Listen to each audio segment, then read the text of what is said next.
السلام عليكم ورحمة الله وبركاته. أحب أرحب بكل متابعيني من مصر ومن خارج مصر ومن كل الدول العربية. النهاردة إن شاء الله هعمل لكم وراك مشوية من غير شواية بتتبيلة خاصة بيا هتخلي الطعم في حتة تانية خالص. الفراخ غسلتها غسلة كويسة بمية وملح ودقيق وليمون. هتبلها دلوقتي. هنجيب الكبة هنحط فيها كل التوابل ديت: ملح وشطة وكزبرة وكمون وفلفل أسود، زعتر، ورق لورا وكاري وجنزبيل. وهناخد معلقتين صلصة ومعلقة خل ومعلقتين زيت وبصلتين مقطعاهم وطماطماية صغيرة وكمان نص ليمونة احطهم في الكبة. احط كمان كل البهارات بتاعتي والتوابل كلها في الكبة، وهضيف معلقة خل وهضيف معلقتين زيت وهضيف كمان صلصة وهضربهم كويس في الكبة، وهنزل بالخليط دوت على الوراك. هركنهم في التلاجة. جبت وراك الفراخ من التلاجة بعد ما قعدت ساعة في التتبيلة.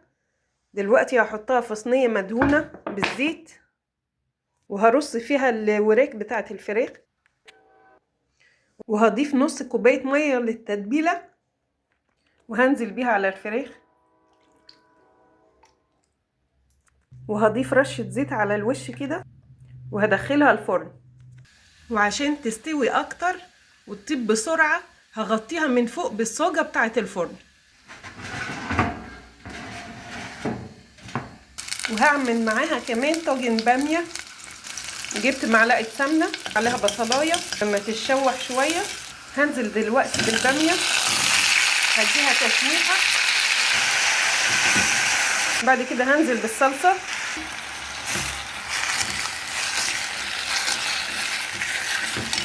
هضيف نص كوباية مية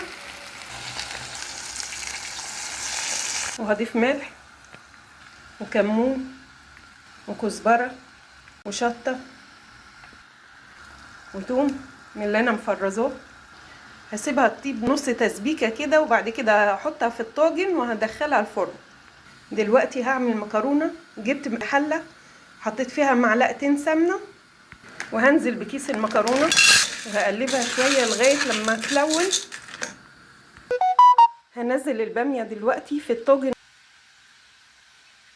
والفراخ طبت من تحت. رفعت الفراخ فوق وهفتح عليها الشواية 5 دقايق وهدخل كمان معاها طاجن البامية.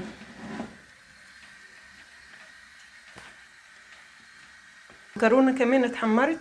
هتشرب اللي متوفر عندك حطيه مية او شوربة. هضيف لها ملح وفلفل اسود وهغطيها واسيبها ربع ساعة. وحطيت قطعة فحم على النار. ايه رأيكم في الفراخ بتاعتي بعد ما طابت؟ بقيت مشوية ومش مشوية. دلوقتي هجيب لها الفحمة من على النار واحط عليها نقطة زيت واخليها تدخن في وسطيها. ايه رأيكم في الفراخ بتاعتي وكمان طاجن البامية؟ مكرونة كمان طابت هقفل عليها. متنسوش الاشتراك ودوسوا لايك عشان يوصلكوا كل جديد. مع السلامة.